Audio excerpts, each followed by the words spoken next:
तो बच्चों, मुझे छोड़ के जो तुम जाओगे बड़ा पछताओगे, बड़ा पछताओगे। नहीं गाना बच्चों। बच्चों सीएस का कोर्स, सीएस का जो कोर्स है वो आपसे यही बोल रहा है बच्चों कि अभी नहीं पढ़ाई की, अभी पढ़ाई को छोड़ के तुम जाओगे, सीएस के कोर्स को तुम छोड़ के जाओगे, बड़ा पछताओगे, बड़ा पछताओगे। बच्चों लास्ट कुछ दिन पहले मुझे मेरे एक स्टूडेंट का कॉल आया। इस उसने पहले सीएस किया था, उसने छोड़ दिया, now he wants to start. और बच्चों यकीन मानिए 15 साल हो गए इस इंडस्ट्री में पढ़ाते पढ़ाते, बहुत सारे बच्चों को सीएस बनते देखा है, अपने भविष्य को बदलते देखा है। और बच्चों खासकर उन बच्चों को, ऐसी बहुत सारी प्यारी प्यारी बेटियां मेरे इस टीचिंग करियर में मैंने पढ़ाई हैं जिन्होंने सीएस किया, नहीं हुआ, शादी हो गई। शादी के बाद उन्होंने बच्चों, उनके मन में था, शादी के बाद उन्होंने, उनके मन में एक इच्छा थी पढ़ने की, शादी हो गई, बच्चे हो गए, बच्चे थोड़े बड़े हो गए और उसके बाद उन्होंने सीएस का कोर्स स्टार्ट किया। क्यों? क्योंकि उनको समझ में आ गया कि इस कोर्स की वैल्यू क्या है।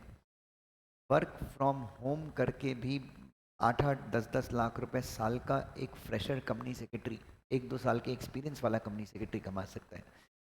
दूसरी चीज़, जब सीएस का कोर्स आप करते हैं, सीएस का आप कोर्स करते हैं तो बच्चों आपको ना वो मार्केटिंग और सेल्स वाले लोगों जैसी टारगेट नहीं होते कुछ। बहुत प्यारी नौकरी होती है अच्छे लोगों के बीच में काम करना।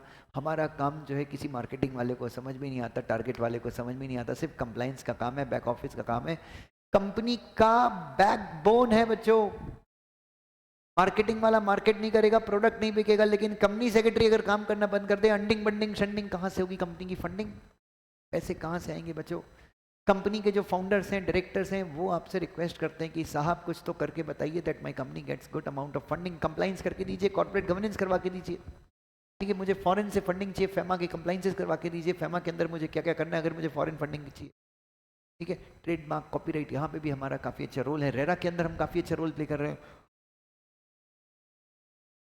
दिक्कत क्या है? नहीं, दिक्कत ये है ना कि अभी हमें सोना बाबू खेलना है।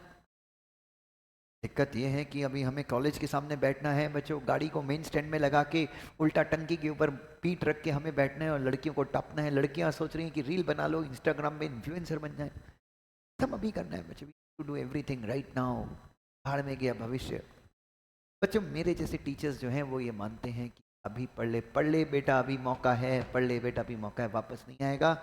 30 साल की एज में, 35 ईयर्स की एज में जो मेरी बेटियां या जो बच्चे मुझे कॉल करते हैं रीस्टार्ट करना है, और कई ने किया भी है रीस्टार्ट बच्चों, बट यकीन मानिए बहुत डिफिकल्ट है रीस्टार्ट करना फैमिली की रिस्पॉन्सिबिलिटीज के साथ। तो बच्चों जो फ्यूचर में चीज़ें आप रियलाइज़ करोगे, मैं आपको अभी रियलाइज़ कर रहा हूँ बच्चों, अभी पढ़ लो, मौका है बच्चों, अभी पढ़ लो, मौका है। फिर नहीं तो पछताना ज़िंदगी भर है। ठीक है, सीएस नहीं किया तो भी बहुत अच्छा करोगे जीवन में, ये भी मैं आपको बोल सकता हूँ, बट सीएस किया तो ज़िंदगी में बहुत क्रांतिकारी परिवर्तन आएंगे। Love you so much. Please share कीजिए ये वीडियो उनके साथ जो सीएस छोड़ने का सोच रहे हैं।